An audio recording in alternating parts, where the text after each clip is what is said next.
Love it. Thank you so much, Ashley. Thank you to MinTech Agency for this fantastic series. I don't know about you all, but I am excited to learn from our panelists today. So as Ashley mentioned, we know that we're all safer at home or wherever we may be, but the chat is our point of connection. It's how we get to have that energy exchange. And so definitely make sure if you hear something you like, if you have a question, put it in the Q&A box, but just make sure that the chat is really where we're connected and building that community. I'm so excited to have our panelists introduce themselves. So why don't we start? I would love to start with Frederick. I know, Frederick, you're in the business of really helping families to communicate and connect with their incarcerated loved ones. So tell us a little bit about you and your company.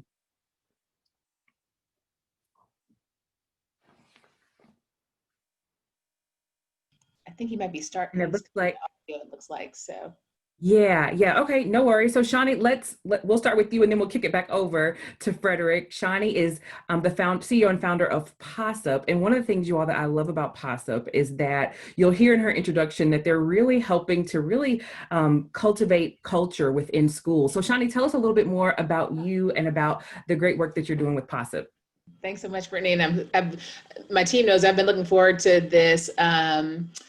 So much so that yesterday I was confused and was thinking that it was happening yesterday. So I'm super excited to get to participate in this panel. I've gotten to be on a pitch with Frederick before, so glad to get to hear more from you as well. So yeah, so possibly really think that decision makers and leaders make better decisions when they've got the pulse of those at the front lines in their minds. So specifically families and staff. So we work right now mostly with schools and districts to help them get frontline feedback, and they do that through routine pulse checks that are translated in over 100 languages. And then when families or staff respond, that goes into our platform that makes it within 1 to 2 business days.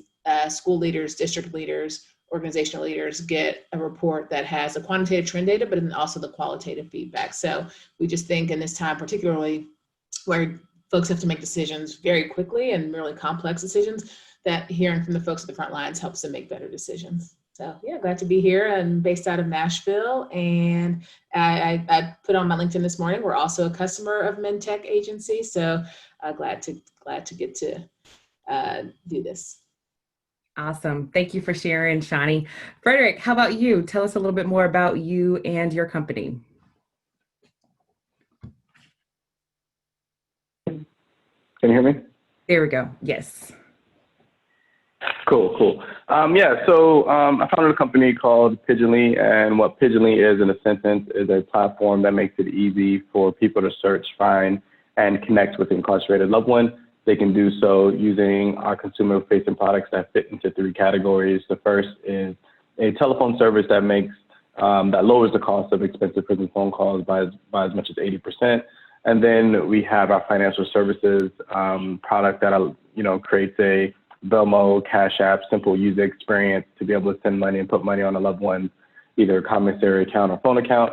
And then finally, we have our postal mail services product that allow people to easily be able to send things like greeting cards, postcards, letters, photos, etc., from any cell phone, tablet, computer. And we recently started venturing into the government space, and we've created a product that allows institutions and government agencies to be able to authenticate and screen mail as it's coming in to prevent contraband.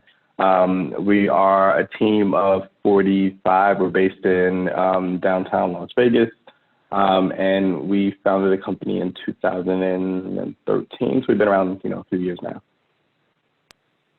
That is amazing, Frederick. So you have to tell us what inspired you to create Pigeonly? Kind of what was the initial thoughts and insights around your business? Sure. I started the company basically out of my personal experience. I served close to 5 years in federal prison for distribution of marijuana. So I was, really, really early to all the legalization that's happening in the country now. Basically, while I was in prison, I noticed that there was a huge population of people that no one's paying attention to, and we all had the same problem. It was very difficult and expensive to stay connected with our loved ones on the outside. I knew that technology could address that, but no one had really built a product that really focuses on the needs of this unique demographic. So once I was released, I got with my co-founder Alfonso, and we built what's now Pigeonly. That's fantastic. And so I'm curious about the name. You have to tell us, how did you all come up with the name Pigeonly?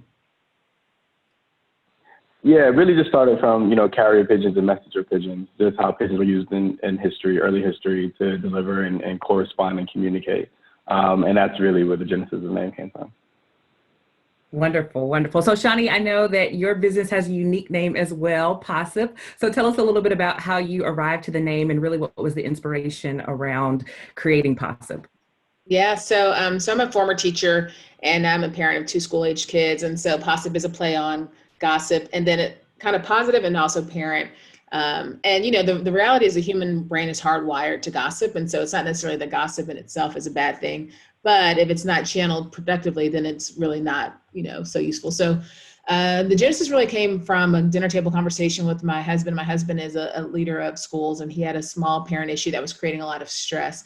And so as he and I went back and forth, I really kind of had my mind on as a parent and a mother, and then also was trying to empathize also with his kind of role as a leader. And so as we went back and forth, realized a few things. One is that parents have a lot of things happening. And so the more daily trauma, for lack of a better word, parents have, the harder it is for them to identify issues when they're smaller. And so it's not until an issue becomes really big that they then reach out to the school, and sometimes they reach out and they explode. So the idea was like, well, what if we made it super easy for parents to share so that parents could, one, identify if and when they had an issue, two, they had an easy way to share where they didn't have to worry about being judged, having the right language, speaking English. So all of these barriers that keep them from sharing. And then also, what if we made it such that not only do parents share when things are bad, but when things are good? It just really kind of creates a more productive channel. So the idea was then like, let's make it super easy. Let's prompt parents with a routine as frequently as weekly pulse check. Let's make sure it's accessible to them in their language. So it goes out in over 100 languages.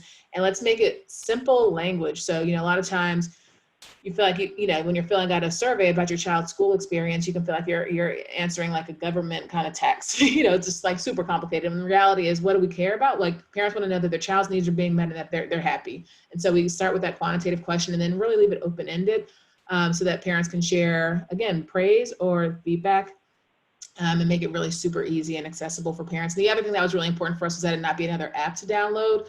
As we're seeing, especially now with the digital divide, about a third of low-income families either don't have steady access to Wi-Fi or to smartphones. And so parents just they get a text prompt. They don't have to download anything. And so they're really able to share through their SMS, through text messages.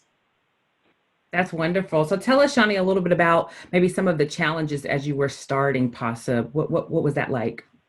Well, I think one of the early challenges, one was, I don't have a tech background, and so I think I very much so underestimated what I could do as a non-tech trained person in terms of starting a tech company and a tech-enabled company. So some of that was getting over mindset, but some of that was also then connecting in with resources and the people. And also, when you kind of hear the Silicon Valley stories, they talk about having a tech co-founder. It's like, well, I was over 40 years old when I started Possip, so I'm not like hanging out with 21-year-old computer science majors. So, kind of figuring out how was I going to get tapped into a tech community was one thing, especially because I'm very deep in the education community, but not so much in the tech. So that was definitely one challenge. And then a second challenge was funding. Luckily, I worked full time through the middle of 2018. So even though we officially started in January of 2017, I worked a full-time job through the middle of 2018. So I was able to self-fund the company. But then in 2018, when I did go full-time in Possip, I just watched my personal bank account and my company bank account just go, very low until, by December, I think I had like under $10,000 in the company bank account and still needed to pay people.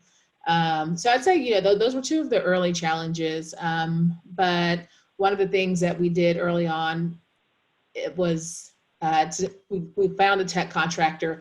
And I think one of the good decisions I made was, I interviewed 3 different folks, and then some people had like very big visions. They had the vision of like what I wanted the company to be maybe in like 10 and 20 years. But I knew that like that wasn't the same as like what we needed to stand up tomorrow. And so I feel good that I made a decision, and I felt like I chose the right tech contractor immediately who knew what we needed like immediately, and we were able to get our product stood up over that summer of 2017. So early 2017, I literally was making the reports, and it was very much an MVP. But then that summer of 2017, when we built the tech platform, I think we made the right decision in terms of how much we kind of built at that time.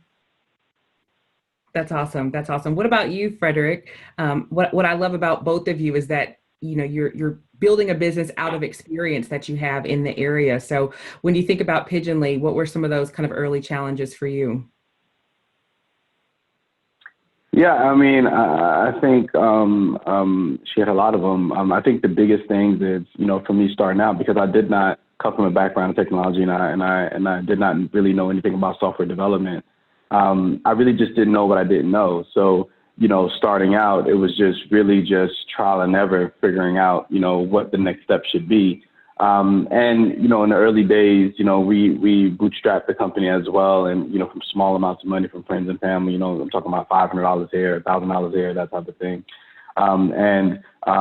Getting to that first, MVP, getting to that first product, was challenging, but we really learned quickly on, what was the shortest path we can take to get real traction. And we really started to focus on, real traction and not necessarily vanity metrics like, the number of signups or the number of page visits and things like that. We really focused in on things that was going to drive and connect directly to revenue.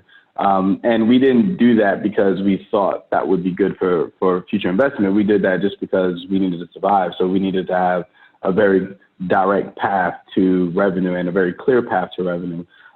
So it was because of that, by the time, we figured out what an accelerator was, and by the time we started, being a part of the technology ecosystem and, having our first investor meeting, we had all the things that investors were looking for, but they wasn't used to seeing in early companies, just because, we just really, we really focused, really in early on real traction, real revenue, and real metrics. So it really put us, the result of it put us in a really good position when we finally did raise capital.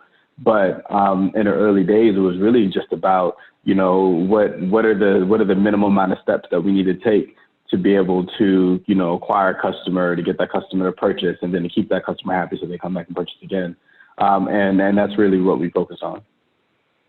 Sweet, sweet. So one of the things I love that both of you shared is that neither one of you had tech experience in terms of, I guess, the traditional sense. And I know we probably have many viewers here, either watching this on the replay, who are probably, in the solopreneur space. So I want to get your insights. Either of you can answer this question in terms of what advice would you give to solopreneurs who are thinking about, hey, I need to start maybe thinking about hiring a team or looking for expertise outside of my own and bringing people on. I guess, what advice would you give when you think back to those kind of first steps as you were building your team to cross this bridge into the tech space and bring on people to help you do it?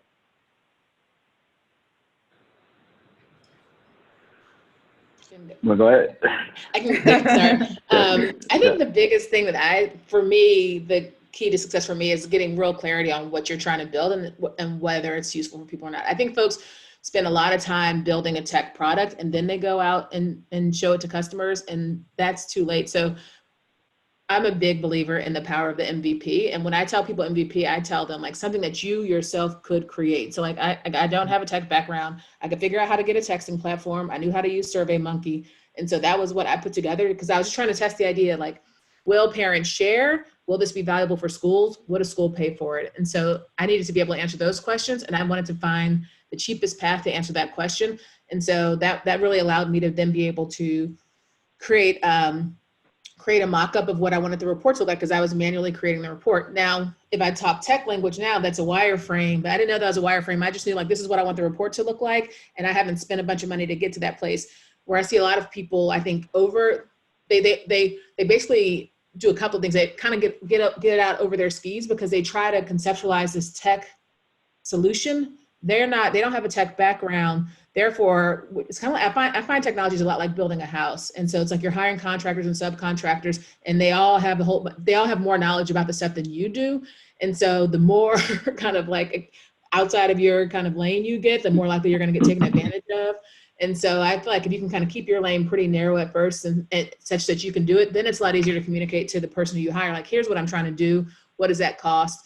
And then you can build it out from there. So I'm a big proponent of an MVP that is as inexpensive as possible. And then I think your tech knowledge grows over time, and you're able to grow with the technology as opposed to not knowing, always feeling behind and likely getting taken advantage of. Yeah, that's great. Frederick, what would you add to that?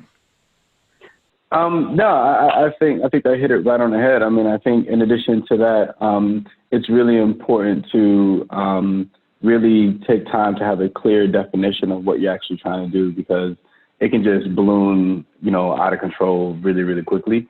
So really having attacking a very simple problem that you're going to build a solution for, and really focusing on it and not trying to be all things to all people. And I think that's an easy trap to fall into, because, when you see your vision, you see your vision as being able to solve a problem for as many people as possible. But in the early days, it's really important to really focus your resources to try to do one thing extremely, extremely well.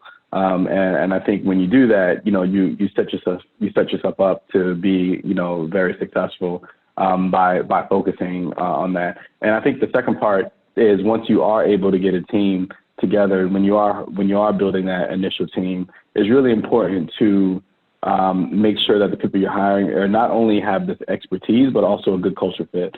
I think a lot of times culture fit is overlooked. And I know personally, when we're hiring, we would rather someone who is less experienced with a better culture fit than someone who has all the experience in the world and is not a culture fit. And I think that's important, because, having the right people around the table when decisions are being made, it allows you to do so much more than you can by yourself. And then it allows you to have the trust to kind of, hand over the reins to the people that you're hiring that have the expertise that you don't have, as you build your company. So a lot of that comes from, the type of culture that you build to have that level of trust with the team that you build around you.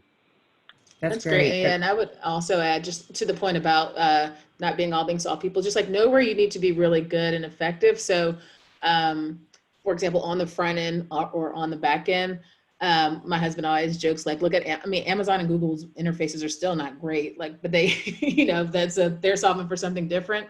Whereas, I think a lot of times folks we don't always know. And I've been in that space as an entrepreneur where, like, do I need to be strongest in the back end or in the front end, and at what stage, at what point? But I think, when Frederick said, really focusing on what's most important in that moment and kind of what you need most, I think that's another part of it. Yeah, for sure, for sure. So as you all have started this business, you've got your MVP in place, you're focusing on your key area, you're tapping into talent that adds to the culture that can help you grow. What has been some of the biggest challenges with growing your business? I would say for me, transitioning from, product market fit to scaling, it's a big transition. It's a very different set of challenges that you experience. And a lot of that is going to be based around the team. You're going to know how good of a job you built, how good of a job you did building your team when it's time to scale your business. And that's really when the weaknesses and all the cracks really start to show. Because, by the time, it's easy to go from, when you have one customer and you go to 10 customers, that's doable. Or even 10 customers to 100 customers, that's even, relatively easy. But when you start going from, I have 100 signups to now I need 1,000 signups a day, then that's a lot different. So you'll really start to see how well of a processes that you have in place. You'll really start to see how well of a team you have in place. And I think for me, scaling was really about really focusing on processes and making sure that we paid attention to where processes will break down. Because, you'll notice communication's fine when it's 10 people or, you have a couple hundred customers. But when you have a few thousands or hundreds of thousands of customers and you have 40 or 50 or 60 or more people, you'll realize that communication is not that great, and communication is actually really hard. So I think it's just really important to really focus early on the processes you put in place and try to make things as efficient as possible, because you don't want that to be the problem when you scale. And I think that's part of the growing pains that all companies are going to go through as you transition from just one person juggling a bunch of stuff to delegating tasks to then having people that's responsible for different tasks as you scale. But I think that's a big part of it, is just really focusing on the processes that you set in place, the efficiencies that you try to leverage, because, something that's, an efficiency that's at, 10% versus 50% can really mean a significant amount of money. It could really be a really big difference on just improving efficiencies on things. So particularly when it comes to scaling. Yeah, I would echo that. And I think I'm probably we're definitely in a scale phase. I think probably like in the earlier stages of it, but it's already, when you say like, what are the challenges of growth? I was thinking the challenges of growth, like it is really literally growing pains. So a lot of what Frederick said really resonates. I think also like for me, we kind of were in this position where we're like, okay, when the scale started to happen, it happened very quickly. So it wasn't like it was predicted, like it wasn't like we predicted like, okay, like in 6 months, we're going to like really grow, it would happen. And then, so we don't have we still have the same size team that we had, when we, our customer base grew 5x, within a matter of months, and we were still the same size team. And so to your point about just like all of the holes in your technology, the holes in everything becomes magnified. Any deficits or weaknesses you have as a team, as technology, all of that gets really magnified. And so how do you keep the plane steady? One of the things I told my team is, we actually have to kind of like the basketball metaphor, like after, when the game's moving fast and then the point guard comes up and he like slows the game down, like we have to take the time to slow the game down because it starts moving so fast. And then, if you try to just keep moving at that speed, you're bound to just like create new issues because you're trying to solve problems like really, really quickly. But every decision you make has like a 10x, impact that you can't see until it comes up again. So if we can slow the game down, we can hopefully like just get a little more clear headed. And then the same thing, you're trying to hire really fast, but you want to make good hiring decisions. And so that's tricky as well. And then also sometimes we get into with the scale, you're seeing like all of the realities and vulnerabilities, but you also still need to grow more. But I find sometimes I'm even nervous to like go back out and like sell more because I'm like, oh, we're still trying to like get things good for, where we've already sold into. So it's just kind of a lot of constant tension that you're trying to hold all together. But it's fun. That's the important part. So I see we have Kaya that has joined us. And so welcome to the conversation. We definitely want to give you an opportunity to introduce yourself. And listen, if anyone here, any entrepreneur has ever had to do a pitch and you've been like, okay, what do I put on the slides? You're probably familiar with Slide Bean. So we're really excited to have Kaya here. Kaya, if you would tell us a little bit about you and a little bit about your company. Sure. Thanks a lot for having me, Brittany. My story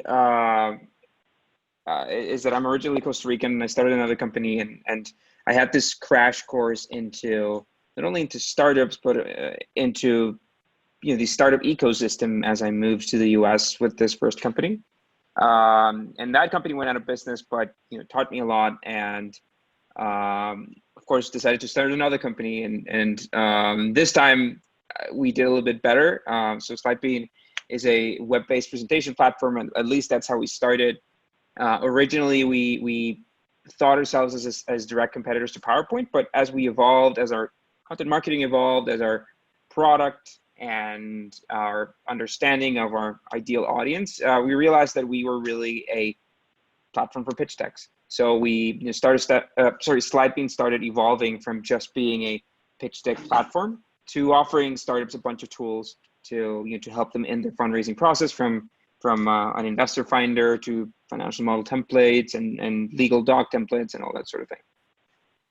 Fantastic. So when you're thinking about, kind of what was the inspiration around starting SlideBean, and I want to just put a plug in for our Q&A because we have 3 incredible entrepreneurs in front of us. I know, Kaya, you have been in this space since 2011. So a lot of experience here. So if you have questions, if they're specific, general, whatever it is, feel free to put those in the Q&A box. So Kaya, when you're thinking about kind of your inspiration, what was that? And also, Frederick and Shani have been sharing a little bit about challenges they experienced as they started and then started to grow their business. So as you think about those things, what would you share with the group today? I think that the biggest lesson is that, and I try to extend this to a lot of our customers even, the lesson and struggle, which was raising money, right? This is our bread and butter. And so many companies that we come across are trying to raise money at the wrong time. And it's a bit of a challenge for us because they're our customers. We want them to be our customers, but at the same time, we don't want them to waste time trying to raise money if they're not ready. So that's probably the hardest thing. Trying to raise money when you're not ready because you're spending very valuable time in things or places where you shouldn't be spending time or money. you're dedicating time and effort to when you should be focusing on your product and making revenue from your product. In the end, you're building a business, but there's this misconception, I think a little bit educated by the startup press, that fundraising comes first, building a business comes later, and that's not the way it works. So what tips would you give our entrepreneurs that are on the line that are maybe perhaps in the early stages, they're trying to really get started and build that traction? What thoughts would you share around that?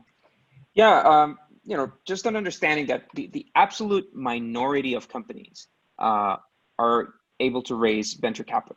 And out of that very, very small group of companies, there's an even smaller, tiny group of companies that raise money pre-revenue, pre-product.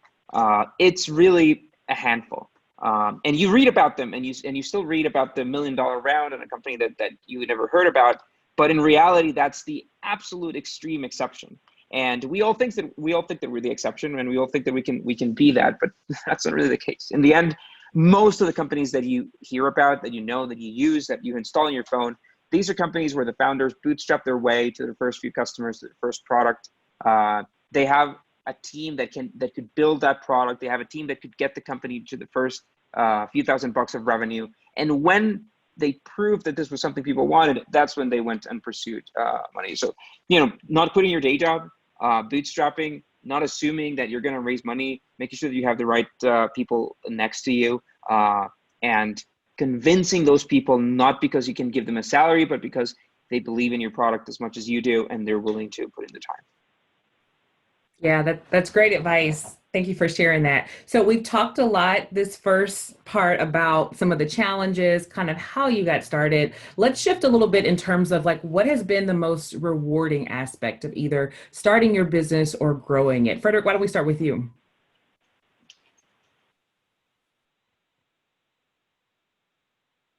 I think for me, part of the core of our business is really mission focused. So one of the things that's just rewarding to me personally is that I know that our existence is making a real impact in people's lives. So, one funny way that we see that when it goes the wrong direction is, for example, if, one of our systems break and phone calls don't work, our customer service lines light up, but we have thousands of people that call us at the same time, like, yo, your phones is down. And then it just reminds you how much people every single day is literally, as I'm speaking right now, we're transacting thousands and thousands of phone calls. So it just shows that how much people are relying on us, on our existence, and the impact that we're making, because that translates into real dollars that we're saving folks as far as, their costs. So, for me, that's a big thing. And then another side of it is because, I was able to lead by example as far as, who we hire. And, we have previously incarcerated folks in pretty much every department. My head of engineering, was previously incarcerated. My head of operations. So, it's not just something that we relegated to customer service or some certain areas in the company, but almost in every area from executive level on down. We've I think about 40% of our people. So, we really have been able to show that, there's a lot of talent that gets overlooked, that's coming out of the prison systems, that given a chance can really perform really well and bring a lot of value.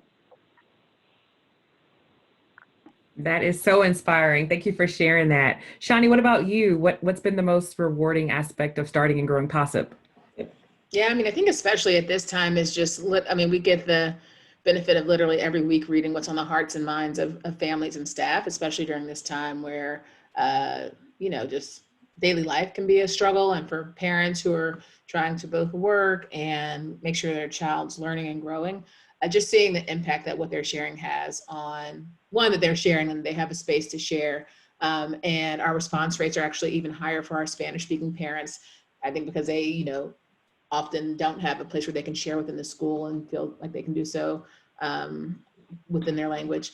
But just that families seeing that in this present time is super powerful for us. And like Frederick said, in previous years, our customers, they would typically they would start, but we would kind of have to go after them to make sure that they were starting their kind of year with their pulse checks. And this year, we've just been they've been so urgent because they know they need to hear from families and stay in constant conversation with their families.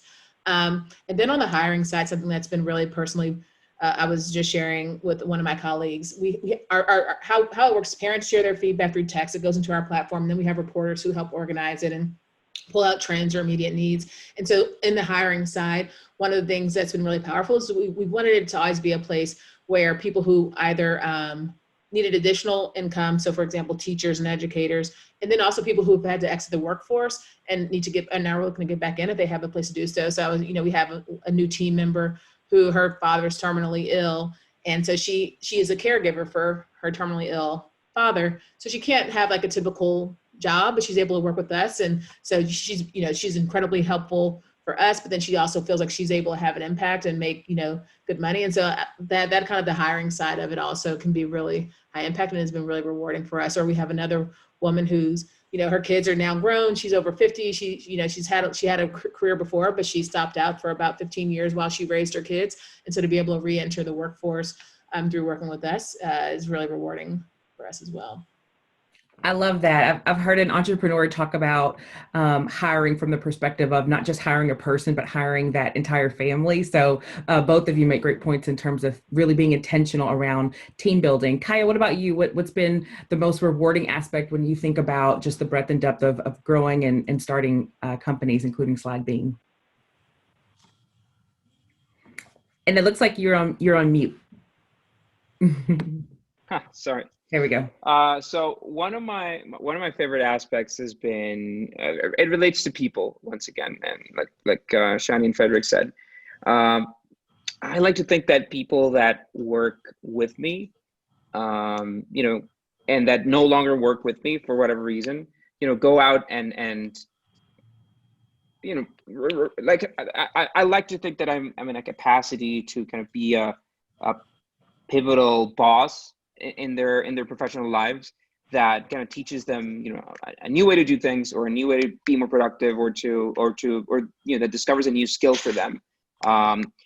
In the end, hopefully, after their cycle with Slide Bean, we've probably employed, 40 people at this point.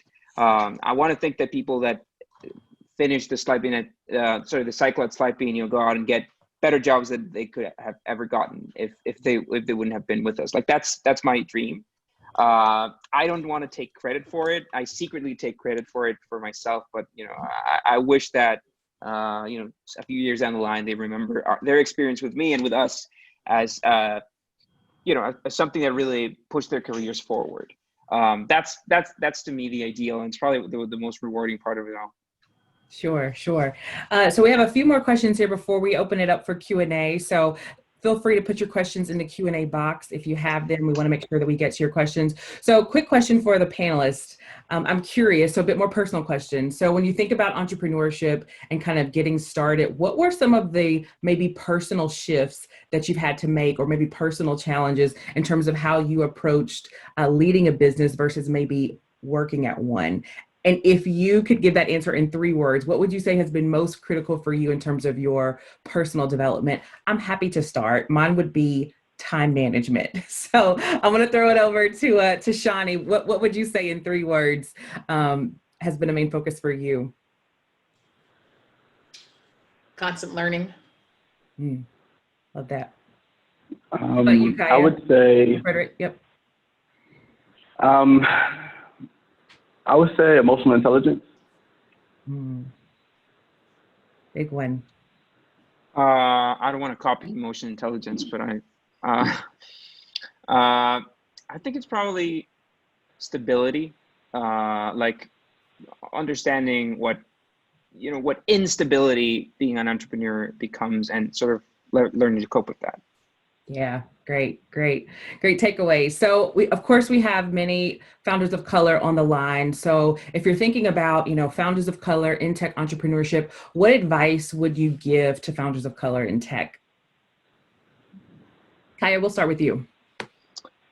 So I have a bunch of thoughts here, especially because I come from a very different background. I am a founder of color, technically, but I grew up in a very different environment context in Costa Rica. So as an adult, and after I lived in the States for a little bit, I kind of understood the cultural difference that it is to be of color in the States versus what it was for me growing up. So that is a major disclaimer that I grew up in a very different context. For us, I remember this experience when we were applying to one of the accelerators, and they had a special program for founders of color, or for minority founders was the actual, and we all qualify as minority founders. My co-founders are from Costa Rica, therefore we're Latino. And even though Jose is really white, he is technically Latino. My mom is white. Like I could qualify in a bunch of minorities if I wanted to. And one discussion that I had with my co-founders was like, do we apply to the regular program or do we apply to the minority program?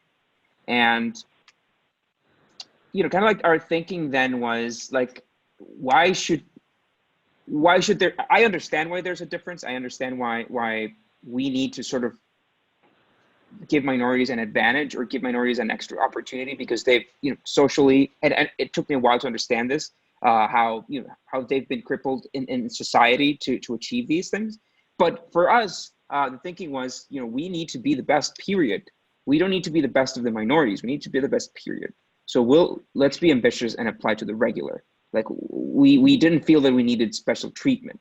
And that's, again, coming from a completely external context, that would be my advice. You have to be the best, period. Like, yes, being in a minority makes it harder. Yes, being in a minority might give you some advantages with certain investors or open some doors for you.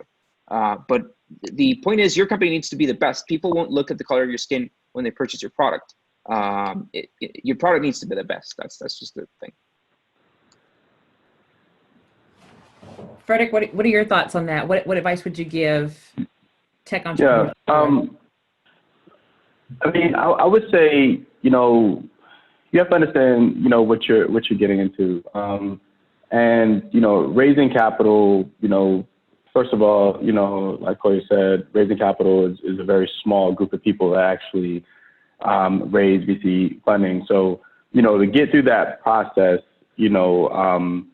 I think it's like 1% of funding goes to like African-American founders. So it's a very small group and it's doable. I mean, I think if you do the math from, how many of those African-Americans also got felonies, I might be the only one, but it's definitely doable.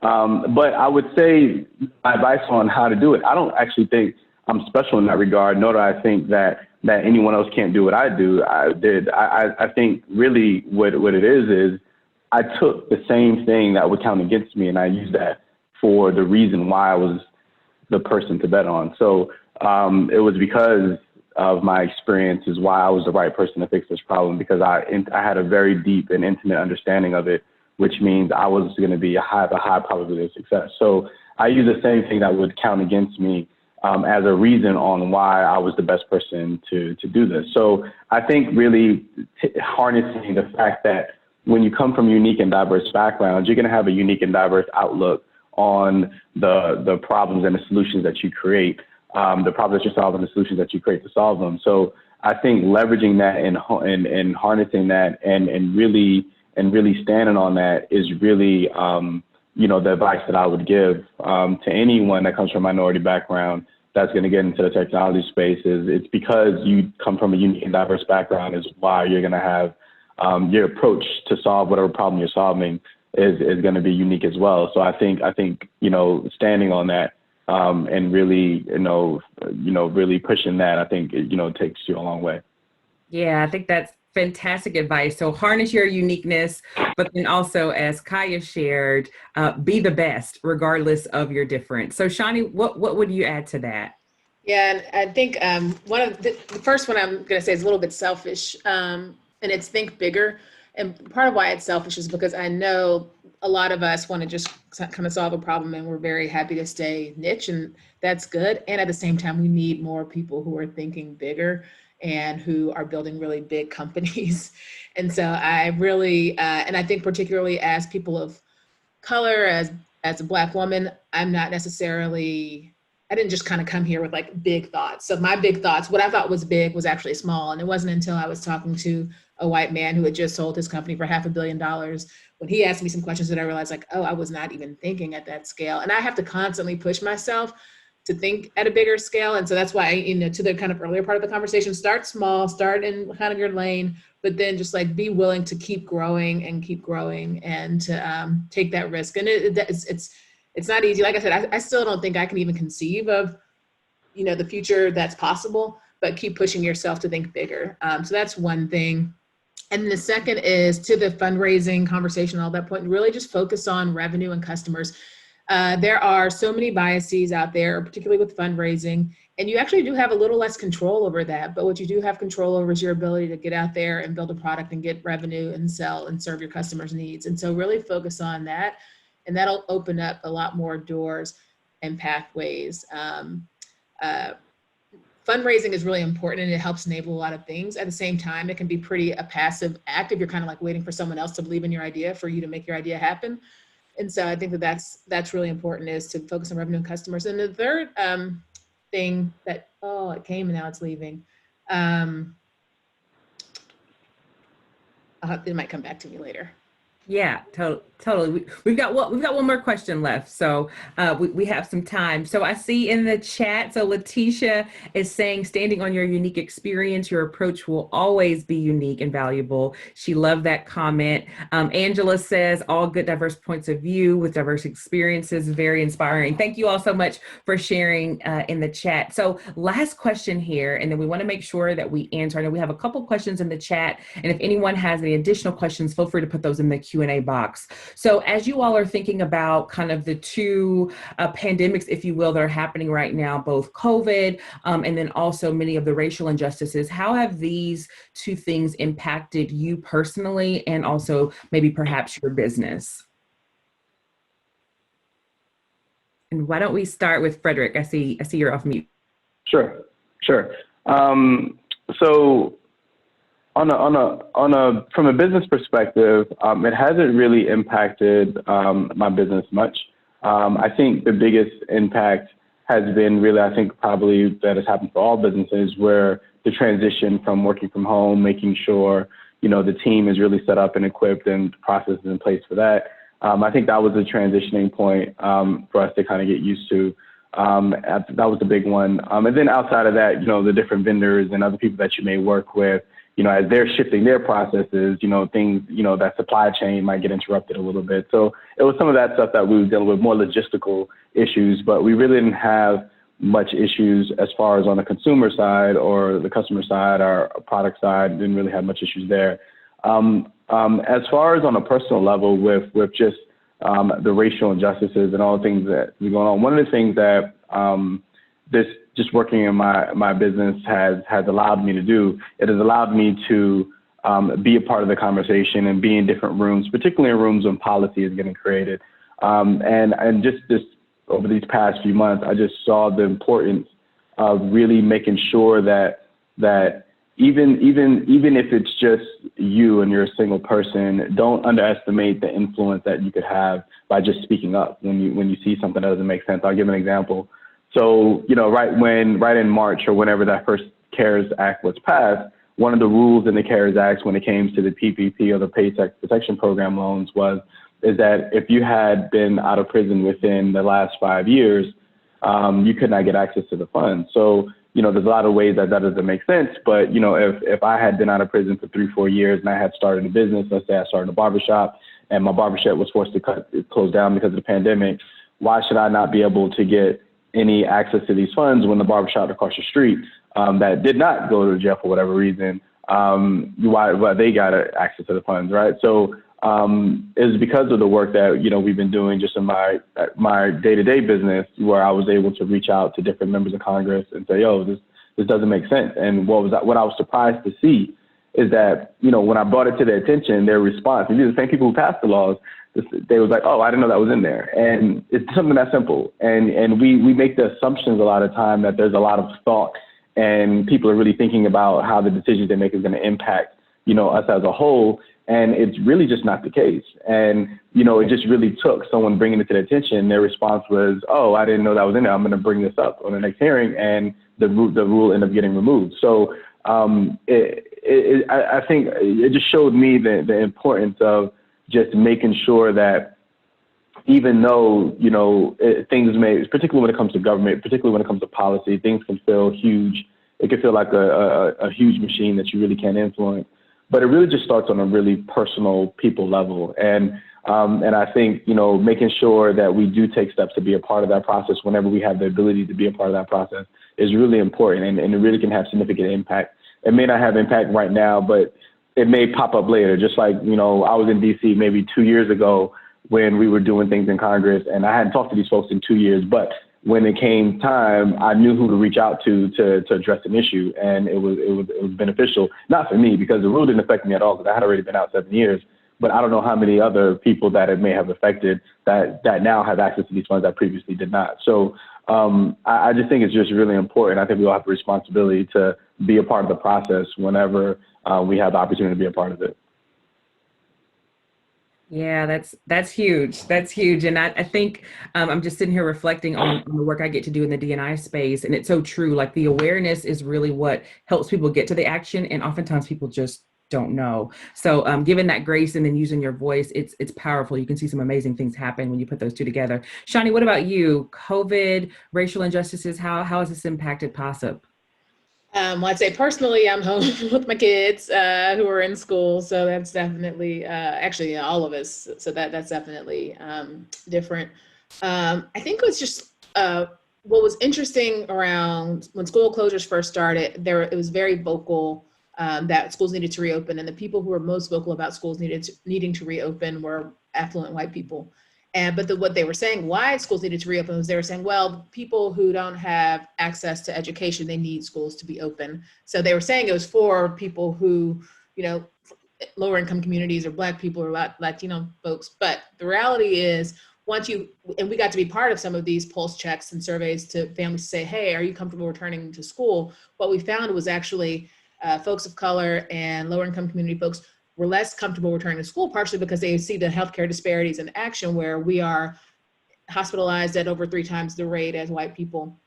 And so it's just really important to, again, give that voice in terms of equity of voice. Sometimes the voices that are the loudest don't align in terms of what their experiences are. And so it's been really important for us to see the intersection of racial justice and COVID and seeing the disproportionate impact that it's having on communities of color, and giving parents the right and the agency to say, hey, our safety matters, or we want to go to school. Like either one's an okay option, but you don't speak for me is the point.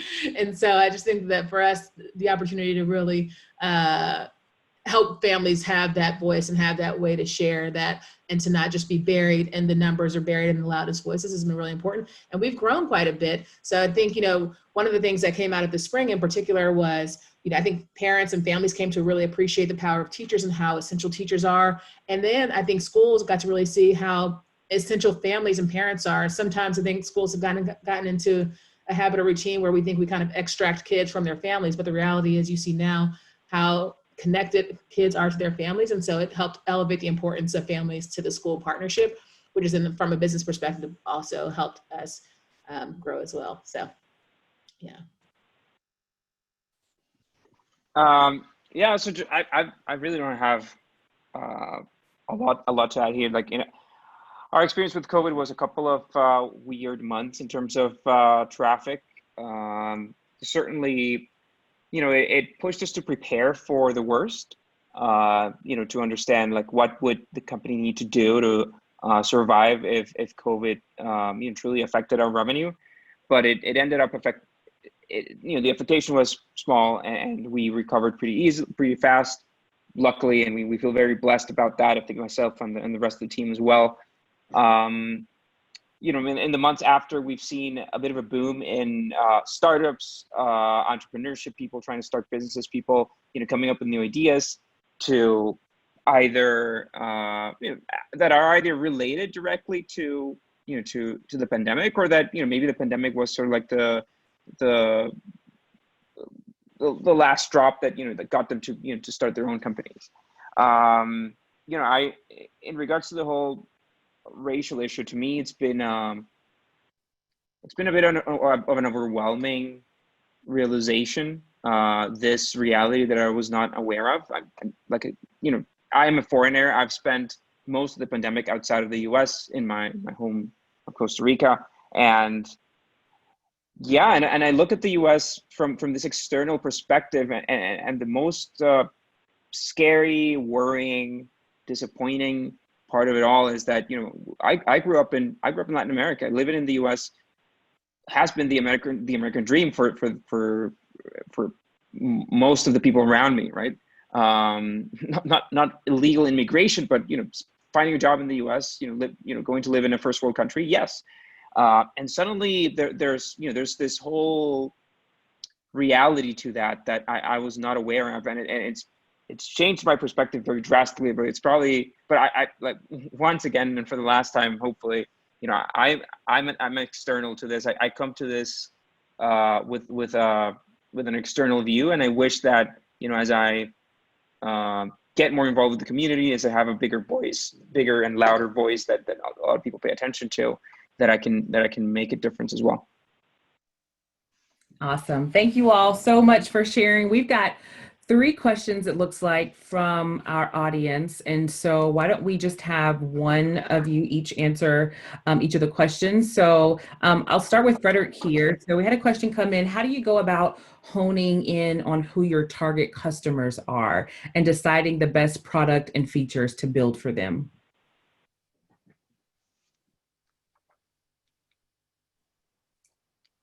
I don't think we're. Yeah, okay, I'm back. Yeah, I keep muting on my phone and not on Zoom. Yeah, that's a great question. I would say when you first start out, at least for us, we chose to do one thing. We went to that one thing well. We wanted to be able for someone to be able to upload a photo, have that photo printed, and then have that photo shipped to, you know, an incarcerated loved one. And that was it. And, you know, there was people that pop and say, hey, why don't you do this for military? Or, hey, why don't you do this for senior citizens? Or, hey, there were so many people that would try to pull us in different directions. And we had to keep coming back to, we're focused on this target demographic, which means you are our customer only if you have a loved one, family member, or close friend that is currently incarcerated in the U.S. Now today, fast forward, you know, we have a number of products, you know, we serve customers across multiple countries.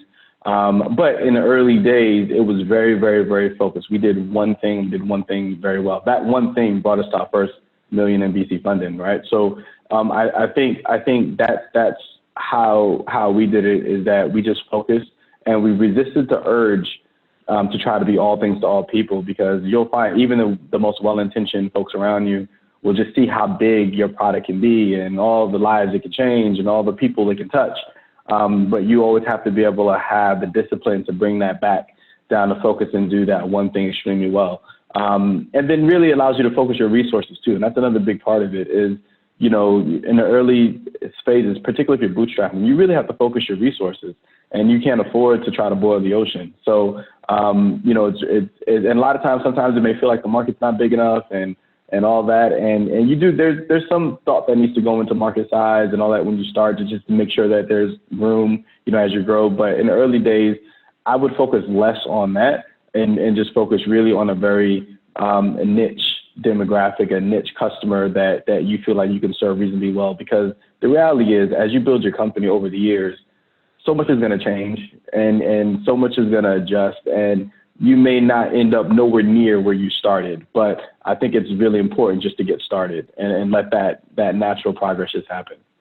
That is awesome. So I don't know about you all, but I wrote down on my notes, focus, which also means say no to all of the things that are not the focus. So good.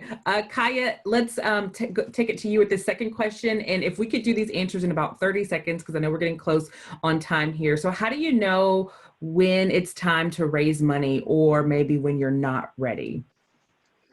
The ideal time to raise money is when your product is growing so fast you can't keep up. That's the perfect time to go to investors. It'll be an easier conversation. You'll get a better valuation, and you'll waste the least amount of time. Before that, you have to, you know, scratch it with your nails, and you have to fight for that growth on your own. Thank you. And Shani, this last question here, what do you recommend for funding after you get to the point where it's time to start growing and scaling your business? How do you recommend founders to navigate that space? Yeah, and you're in the point before Kai even said, I think angels, and I think when I think of angels, finding individuals are people who are connected to your industry or sector, but maybe the path I like to use is like through kind of nonprofit. So an example I use is my platform is in education, looking for people who are finding educational equity. Some of those people ended up becoming angel investors. So thinking about like in what ways are there people who have wealth who are contributing to this cause and trying to identify them as angels, and your networks, of course. Wonderful. Well, this has been fantastic. Ashley, I want to turn it back over to you, but thank you so much to Frederick, Kaya, and Shawnee for all the amazing insights you shared today. Ashley, back over to you. Yes. Hello. Thank y'all so much. This was so good. I appreciate everyone taking the time out of their day to hear all of this knowledge. I'm an entrepreneur myself, so I was literally writing, trying to find quotes, all the things. Thank y'all so much. Everyone knows that entrepreneurship is very real. And so for you guys to be so authentic and transparent this afternoon, everyone on this Zoom, I know appreciated it. So to all those that are on here, make sure that you connect with each one of these founders. They're growing, like I said, amazing brands. I know all of their handles are literally their brand name. So at Pigeonly, at Possup, and at Slidebean. And also Brittany herself, I was about to say at Career Thrivers. Make sure to check in with them. Make sure to register for our talk 4. This is our last talk. I'm sad, but I'm so excited as well.